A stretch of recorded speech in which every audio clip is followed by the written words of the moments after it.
So, nagluto ko munggo with spinach and talong na pinanitan. And I have a little of shrimp. Ito na-miss ko naman ng munggo. Ginbawalan ko guys sa chicken.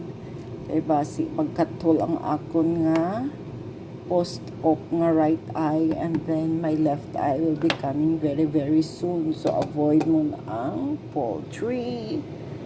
And then I have here my check naton ang banana. Ano siya gani? Banana. Uy, yun lang nalipat ko. And then galuto ko sang beef torta nang dugagmay bala nga patty na paborito ni Monhong. Ano niya, nalipat ko sang banana. Ay, ewan, hindi na siya bread. Maraunan, malapit na, soon. Balik tayo.